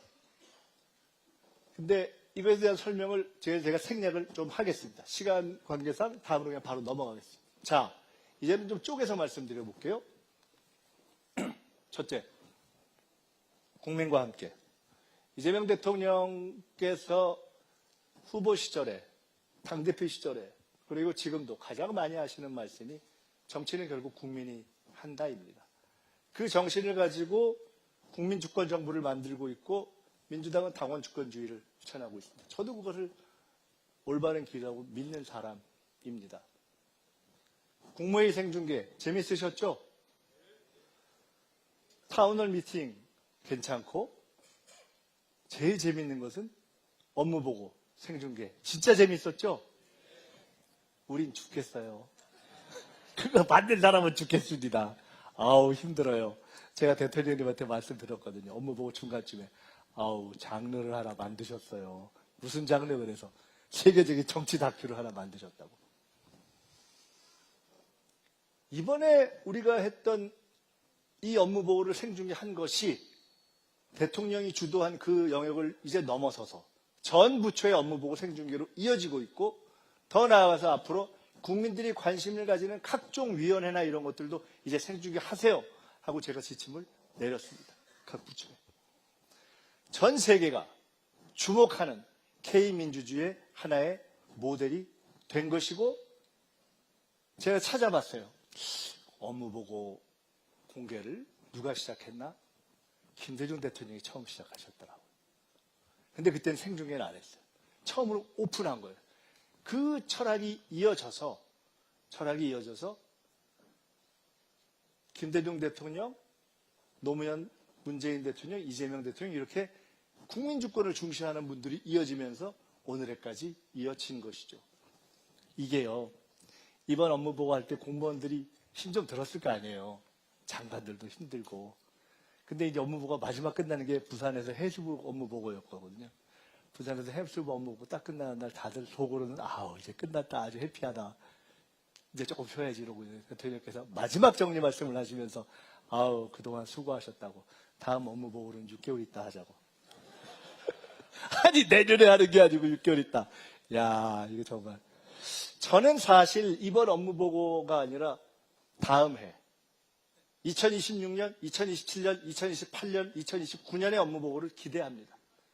성남과 경기도에서 발전과 기적을 만들어냈듯이 첫 업무 보고는 국민들에게 보여주고 우리를 내어드리고 검증받는 것으로 시작했지만 2년차, 3년차, 4년차는 점점 압박 검증이 심해질 것이고 책임감의 강도도 높아질 것이고, 그러면서 대한민국의 행정은 훨씬 더 높은 수준으로 갈 것이고, 이재명 국민주권정부 5년 동안 여러분이 만들어주신 이재명 국민주권정부는 한 차원 높은 행정으로 도약할 것이기 때문에 더 많이 보시고 댓글도 더 많이 보내주시고, 그리고 대통령께서 업무 보고할 때 이렇게 가끔 받아가지고 대신 물어보기도 하시잖아요. 이거 보고 다 하시는 거거든요. 앞으로도 계속 이렇게 해서 K민주주의를 발전시켜 가겠다. 우리가 올바른 방향을 가고 있는 거 맞죠? 언젠가 김대중 대통령께 은퇴하신 후에 제가 한번 여쭤본 적이 있습니다. 아니, 외교를 잘하는 게 뭔가요? 이렇게 말씀하시더라고요. 다 잘 지내는 거다. 미국과도 잘 지내고, 일본과도 잘 지내고, 중국과도 잘 지내고, 러시아와도 잘 지내고, 북한과도 잘 지내고. 결론적으로 우리는 상당히 어려운 상황에서 그걸 만들어냈습니다. 지난 6개월 동안. 우리의 자존심과 원칙을 지키면서도 상대의 환심을 지혜롭게 사면서도 서로 이해관계가 다른 그런 국가들을 균형을 척척히 잡는 방향으로, 북한과만 아직 냉각관계에 있지만 미국, 중국, 일본 가장 가까운 나라들과 관계를 만들어 낸 거죠. 얼마 전에 새해 들어서 첫 국무회의를 하고 점심 식사를 청와대로 이제 옮긴 뒤에 청와대 옆에 총리 공간이 있고 그 옆에 삼청동 수제비집이라는 데가 있어요. 그래서 수제비 먹고 우리 총리 공간 가서 커피를 이렇게 한 적이 있습니다. 기자들이 몇 명 있었어요. 그때 대통령께서 이렇게 말씀하시더라고요. 기자들이 아우, 도대체 금관 뭐 아이디어라든가 아니면은 그 시진핑 주석 뭐 샤오미 셀카라든가 이런 거는 이거 어떻게 다 만들어내세요? 그러니까 그랬더니 아, 나 잠 못 자고 그거 지어서 아이디어 짜느라고 잠을 못 잔다고. 국익을 이루어내기 위한 치열한 노력을 하는 거죠. 어떤 분들이 이렇게 이야기해요. 이런 장면을 만들어내기가 어렵지 않습니까? 최근에 무슨 탄국가에 갔던 우리나라 기업인이 하나 있는데 저한테 직접 얘기해 주는 겁니다. 그분이 갈 때 이게 우리나라에 6개 있는 금관 중에 6번째 가장 좀 화려한 금관의 모델을 선물한 거거든요. 이것과 비슷한 걸 들고 갔대요. 그 나라에서 건설 수주할 게 있었어요. 원래 자기 차례 아니야. 딴 나라 받기로 돼 있었어. 갔는데 그 나라 대통령이 약간 센 사람이에요. 근데 이걸 딱 들었는데 그 대통령 정상에 1000마디가 뭐였는지 아십니까? 아, 이게 혹시 트럼프 대통령이 받았던 그거냐고. 그리고 수주가 바뀌었다는 거 아닙니까? 이런 모습. 그래서 중요한 것은 당당하게인데요. 제가 여기서 우리 정치하시는 분들도 많이 계시니까 한 가지 말씀드리겠습니다. 많은 분들이 최근에 국정 지지도, 대통령 지지도 중에 이렇게 보면 제일 잘한다의 이유가 외교인 경우가 많습니다. 그래서 사람들이 묻습니다. 아니, 이재명 대통령이 외교 전문가였어? 아니잖아. 유학파였어? 아니잖아. 외국 가서 오래 살았어? 아니잖아. 기대를 안 했는데. 근데 외교를 잘하거든요. 근데 외교를 잘한다는 것은 달리 이야기하면 이 치열한 국제 경쟁의 시대에 가장 중요한 것, 국가가 살기 위해서 가장 중요한 틀을 정하는 문제에서 잘하고 있다는 거거든요. 저는 이렇게 하신 씨앗이 이때 만들어졌구나 하는 그런 기억이 있습니다. 당대표 시절에 보통 미국이나 중국이나 일본이나 이런 큰 나라 몇몇 정도를 우연한 기회에 만나는 것이 아니라 우리나라에 와 있는 외교사저들을 거의 매주 간격으로 쭉 당대표가 만나나가는 것을 저는 본 적이 있습니다. 그래서 저 그때 생각했습니다. 준비하시는구나. 그러한 치열한 국정의 준비가 있어서 우리는 이제 비교적 당당하게 국제사회에 복귀할 수가 있었습니다. 이제는 해외에 나가서 우리의 위상, 정치적 위상이 과거 같지 않습니다. 앞으로 이렇게 계속 당당하게 해야 되겠죠? 투명하게 경제를 해왔습니다.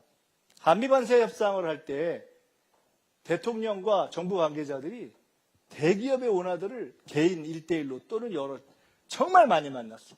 정말 많이. 듣고 심지어 관세 협상 전략을 어떻게 같이 의논했습니다. 근데 제가 보면서 이런 생각했습니다. 과거였다면, 독재자 시절이었다면, 저런 만남이라면, 이 사람들이 만나서 뭔 짓을 할까? 뒤에서 뭔 소리를 할까? 지금 이재명 정부가 대통령이 CEO, 기업 CEO들을 만나서 얘기할 때 그런 의문이 있습니까? 의심이 있습니까? 전혀 없잖아요. 언젠가 대통령님과 이런 말씀을 나눠본 적이 있어요. 떳떳하니까, 꾸릴 게 없으니까, 당당하니까. 어떤 나라가 선진국이 되느냐에 가장 중요한 척도 하나는 정부와 기업의 관계의 모습입니다. 이재명 정부는 정부와 기업이 투명하고 당당하게 이야기하면서 서로 할 얘기하고 아닌 건 아니라고 하고 그렇게 상생의 관계를 만들어내는 그러한 관계를 만들어냈다. 이제 진정한 의미에서의 선진 경제의 기초를 만들어낸 것이 경제, 노동 어떤 한 분야의 제도의 변화보다 훨씬 중요한 틀을 만들어낸 것이다. 저는 이렇게 생각합니다.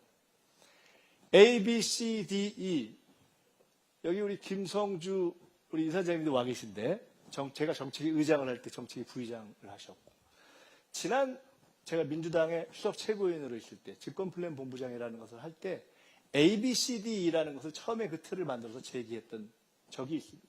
A, AI, B, 바이오, C, 컨텐츠 앤 컬처, 문화와 컨텐츠, D, 디펜스, 방위산업, E, 에너지. 우리는 이것이 미래로 가는 전략산업이라고 보고 이것을 살려내기 위한 집중적인 투자를 했습니다.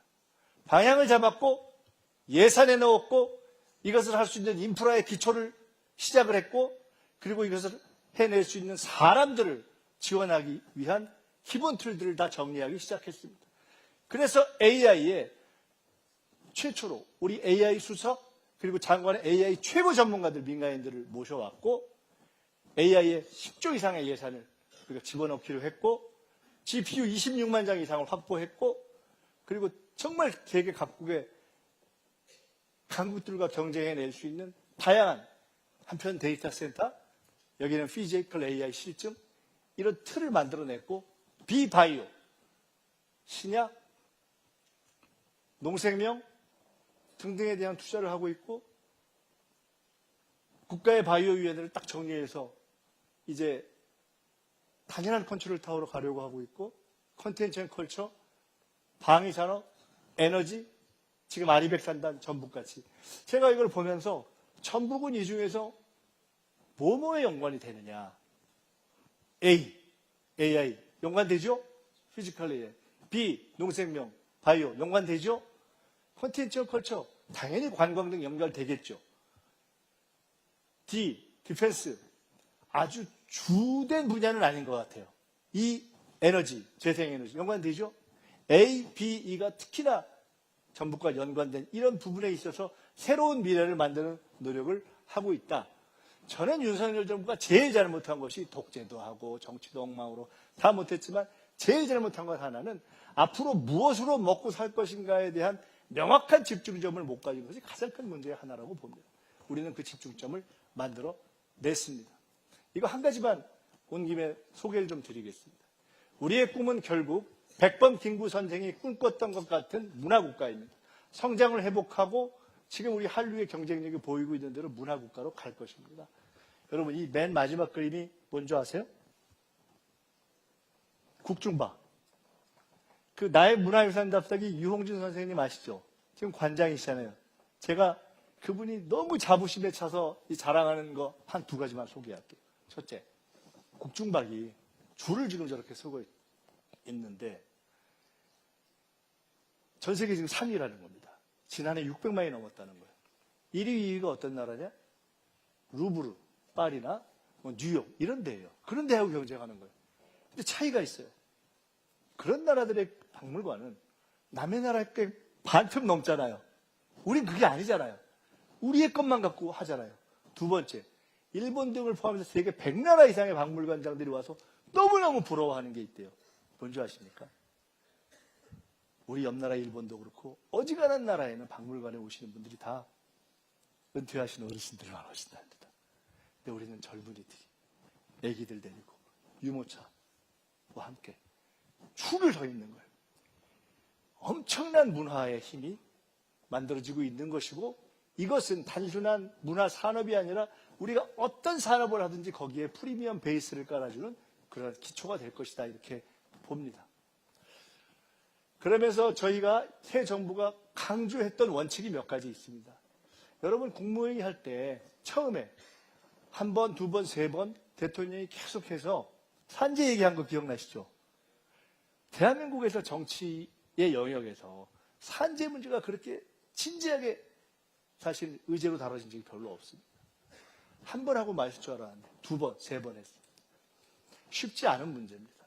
저도 산재 현장을 가봤습니다. 건설 현장. 근데 전체적으로 좀 큰 데는 줄고 있지만 50인 이상 50억 이하는 아직 줄지 않거나 심지어 늘기까지 합니다. 어려운 과제지만 이제는 우리가 사람을 귀히 여기는 그러한 공동체로 바뀌어야 한다는 원칙 때문에 첫째. 두 번째는 산불입니다. 산불 대응의 방식을 저희가 지난해 바꿨습니다. 지난번에는 산불이 나면 일단 얼마나 나나 불이 번지나 보자 하고서 헬리콥터 띄우는 거를 일단 물 내리는 헬리콥터를 먼저 띄우고 돌아오는 한이 있더라도 먼저 띄우자는 걸로 시스템을 바꿨습니다. 30분을 더 벌었습니다. 매우 중요합니다.